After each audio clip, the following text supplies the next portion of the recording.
Pinag-usapan ng Committee on Agrarian Reform sa Kamara ang dalawang panukalang batas na layong tulungan ang mga magsasaka at mangingisda hinggil sa congelation ng mga loans. Ang detalye ihahatid sa atin ni Faith Santiago live. Faith.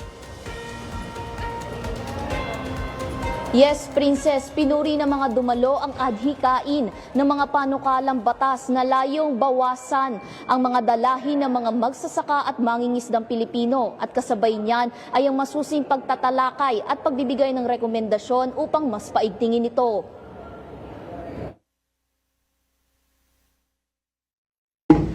By giving our agricultural frontliners a fair and realistic path back into financial mainstream, we empower them to rebuild their livelihoods, enabling them to contribute to national growth.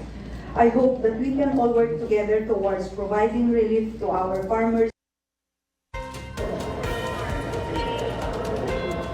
Binuksan ang pagpupulong sa paghihimok ni Committee on Agrarian Reform Chairperson Eleanor Bulut Begtang na ipasa ang House Bills 2414 at 5051 na layo ng ang restructuring at condonation ng unpaid interests, penalties at surcharges sa mga loans na kinuha ng mga magsasaka, fisher folks, CDA registered cooperatives at agrarian reform beneficiaries mula sa ilang ahensya at institusyon.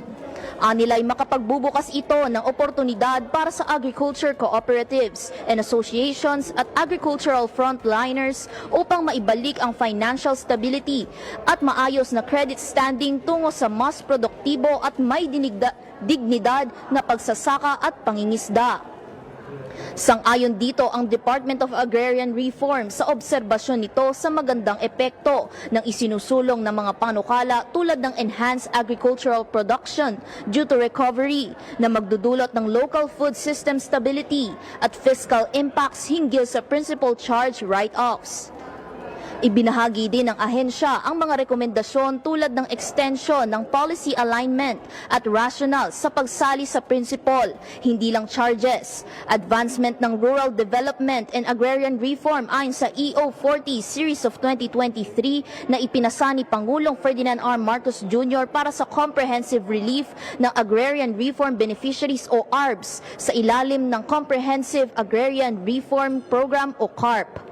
Tinalakay din ng Agricultural Credit Policy Council ang maaaring pagpapalawak ng coverage sa condonation ng loans ng mga agricultural worker hanggang sa writing off o pagtanggal na ng principal loans extended to cooperatives, organizations at agrarian reform divisions. Gayon din loans sa nakuha sa ilalim ng itinigil na lending programs ng gobyerno.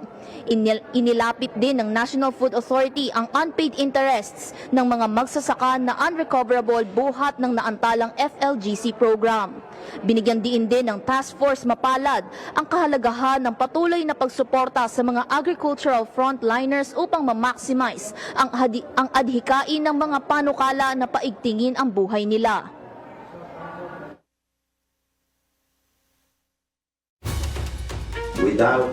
Without productivity support, restructured loans will simply become new unpayable debt traps.